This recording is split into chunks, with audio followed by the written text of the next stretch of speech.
আর যারা এসছেন সংস্কারে খুব জ্ঞানী মানুষ, পণ্ডিত লোক, বিশাল বিশাল ইউনিভার্সিটি থেকে ডিগ্রি করে এসছেন, তারা দিচ্ছে, তাদেরকে আমরা শ্রদ্ধা করি, সম্মানও করি।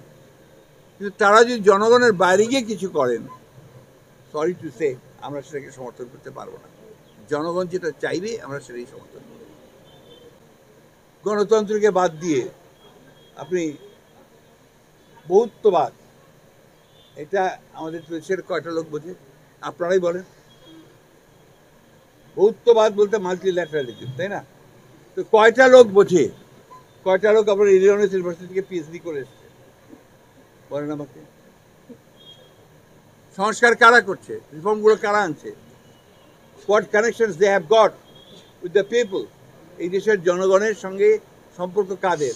রাজনৈতিক দলগুলো, তাই না? সেটা আপনি জামাত হোক, বিএনপি হোক, আওয়ামী লীগ হোক, জাতীয় পার্টি হোক, জাকের পার্টি হোক, আপনার ওই সিপিসি হোক, নতুন ছাত্র সংগঠন হতে, তারাই হোক, তাদের সম্পর্ক জনগণের সঙ্গে। বিএনপিকে টার্গেট করে একটা জিনিস প্রচারণা করা হচ্ছে, যেটা সবচেয়ে বেশি প্রচারণা হচ্ছে, সেটা সোশ্যাল মিডিয়াতে সবচেয়ে বেশি, যে বিএনপি আগে নির্বাচন চায়, তারপরে সংস্কার চায়, অথবা সংস্কার চায় না, নির্বাচন চায়, হুইচ ইজ এ ব্ল্যাটান্ট লাই। আমি আপনাদের সামনে খুব পরিষ্কার করে বলছি, এটা একটা ভ্রান্ত ধারণা সৃষ্টি করা হচ্ছে জনগণের মধ্যে। আমরা বারবার করে এই কথাটাই বলছি যে আমরাই তো সংস্কারের প্রবক্তা, আমরাই সংস্কার চেয়েছি। আমরা আমাদের 31 দফা যেটা দিয়েছি, একটা দেখবেন না গভর্নমেন্টের যে সংস্কার প্রস্তাব আছে তার সঙ্গে কোনো অমিল আছে। হ্যাঁ, কতগুলো বিষয় আছে সংবিধানের সংস্কার ব্যাপারে, সেখানে আমরা সুস্পষ্টভাবে আমাদের মতামত আমরা দিয়েছি। কতগুলো বিষয় আছে যেগুলো মীমাংসিত, সেই বিষয়গুলোতে আমরা হাত দিতে চাই না। গণতন্ত্রের বিউটি হচ্ছে আপনার যেটা ভিন্ন মত থাকবে। প্রত্যেকটা রাজনৈতিক দল যদি একই মত থাকে তাহলে একই হয়ে গেল। এখানে একজন এক একটা মত থাকবে, ভিন্ন মত থাকবে, জনগণ বেছে নেবে যে কোনটা তাদের জন্য উপযুক্ত। এ কারণেই তো নির্বাচন। নির্বাচন কেন? আমি আমার ম্যানিফেস্টো নিয়ে জনগণের কাছে যাব, আমি আমার আপনার যে কাজগুলো করতে চাই সেই কাজগুলো নিয়ে আমার বিভিন্ন পলিসি নিয়ে আমি জনগণের কাছে বলছি, দিস ইজ মাই পলিসি, আপনারা আমাকে ভোট দিন। অন্যান্য দলগুলো তাদের পলিসি নিয়ে যাবে, যেখানে জনগণ যাদেরকে ভোট দেবে তারাই সরকার গঠন করবে, তারাই পার্লামেন্ট গঠন করবে। এটাই হচ্ছে গণতন্ত্র, that is the essence of democracy. আমাদের দেশে ব্রিটিশ পিরিয়ড থেকেই আপনার যেটাকে আমরা বলি যে পার্লামেন্টারি ফর্ম অফ গভর্নমেন্ট এবং আপনার Westminster type of government follow করা হয়, গণতন্ত্র ফলো করা হয়। সেইটাই আপনার ধারাবাহিকতা আমাদের চলে আসছে, এটাতেই আমরা ইউজ, আমাদের সেইভাবে ইউজ।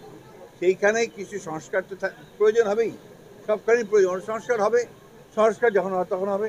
এখানে সংস্কারের সঙ্গে নির্বাচনের কোনো পার্থক্য নেই।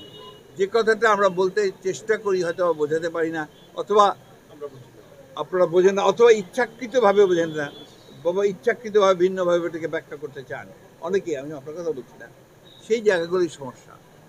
আমরা বলছি যে নির্বাচনের জন্য একটা সুষ্ঠু অবাধ গ্রহণযোগ্য নির্বাচনের জন্য যে মিনিমাম যে সংস্কারগুলো করা দরকার সেগুলো করতে হবে।